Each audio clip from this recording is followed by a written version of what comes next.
evening. Good evening. Good evening. Thank you. Thank you. Good evening. So, thank you. Good evening. So, Congressman John Lewis, before his passing, wrote, "Democracy is not a state, it is an act." And what he meant was that America's democracy is not guaranteed. It is only as strong as our willingness to fight for it.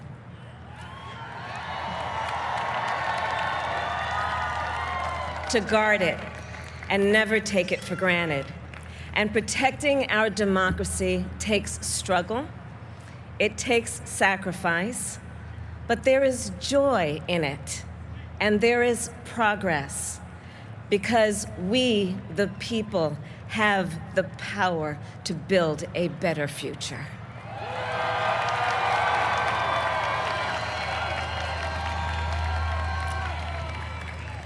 And when our very democracy was on the ballot in this election, with the very soul of America at stake, and the world watching, you ushered in a new day for America.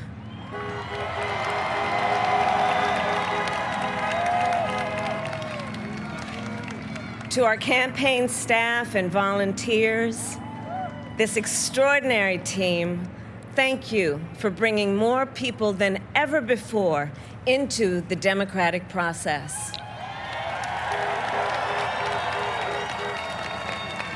And for making this victory possible. To the poll workers and election officials across our country who have worked tirelessly to make sure every vote is counted, our nation owes you a debt of gratitude.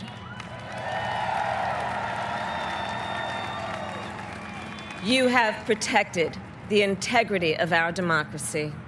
And to the American people who make up our beautiful country, thank you for turning out in record numbers to make your voices heard.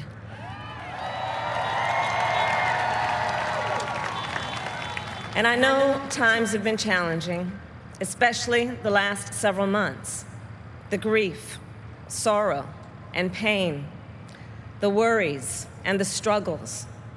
But we have also witnessed your courage, your resilience, and the generosity of your spirit. For 4 years, you marched and organized for equality and justice, for our lives and for our planet. And then you voted.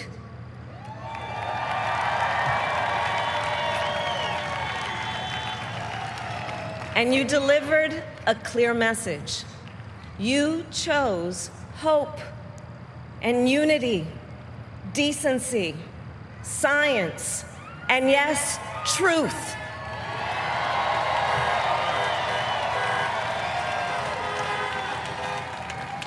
You chose Joe Biden as the next president of the United States of America.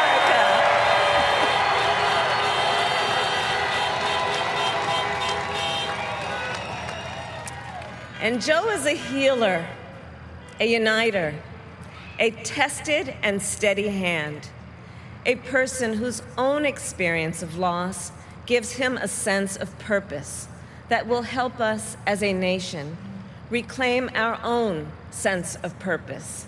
And a man with a big heart who loves with abandon. It's his love for Jill, who will be an incredible First Lady.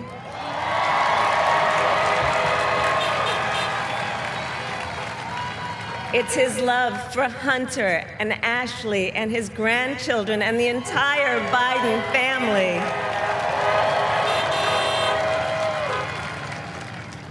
And while I first knew Joe as vice president, I really got to know him as the father who loved Bo, my dear friend who we remember here today. and to my husband, Doug,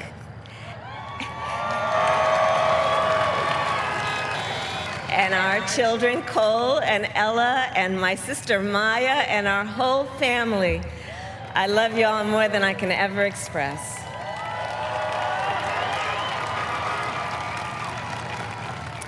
We are so grateful to Joe and Jill for welcoming our family into theirs on this incredible journey. And to the woman most responsible for my presence here today, my mother, Kamala Harris, who is always in our hearts. When she came here from India at the age of 19, she maybe didn't quite imagine this moment, but she believed so deeply in an America where a moment like this is possible. And so I am thinking about her and about the generations of women, Black women,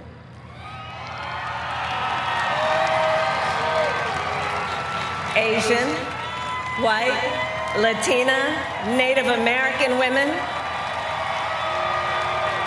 who throughout our nation's history have paved the way for this moment tonight.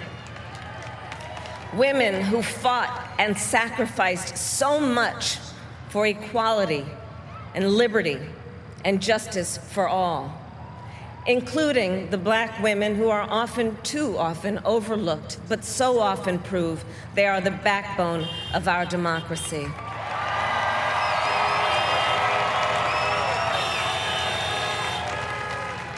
All the women who have worked to secure and protect the right to vote for over a century, 100 years ago with the 19th Amendment, 55 years ago with the Voting Rights Act, and now in 2020 with a new generation of women in our country who cast their ballots and continued the fight for their fundamental right to vote and be heard.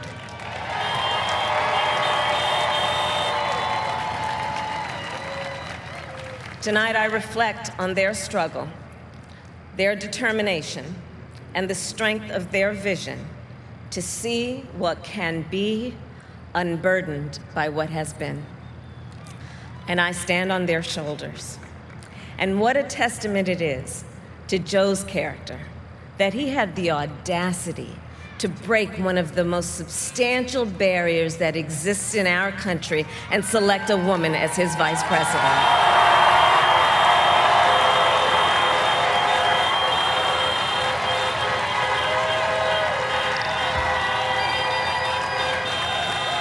But while I may be the first woman in this office, I will not be the last.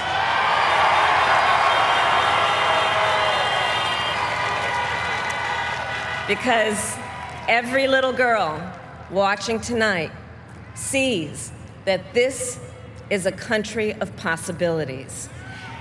And to the children of our country, regardless of your gender, our country has sent you a clear message. Dream with ambition, lead with conviction, and see yourselves in a way that others may not, simply because they've never seen it before. But know that we will applaud you every step of the way.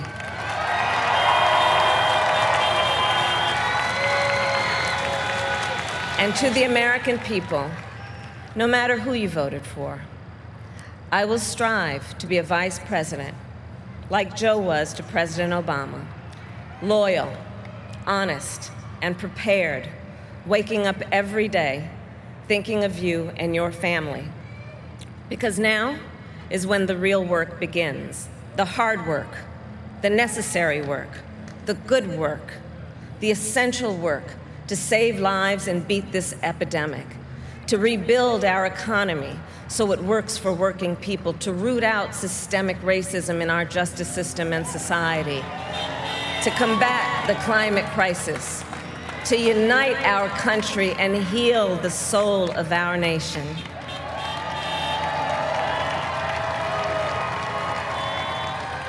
And the road ahead will not be easy, but America is ready.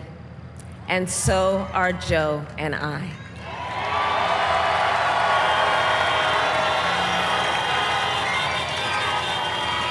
We have elected a president who represents the best in us, a leader the world will respect and our children will look up to, a commander-in-chief who will respect our troops and keep our country safe, and a president for all Americans.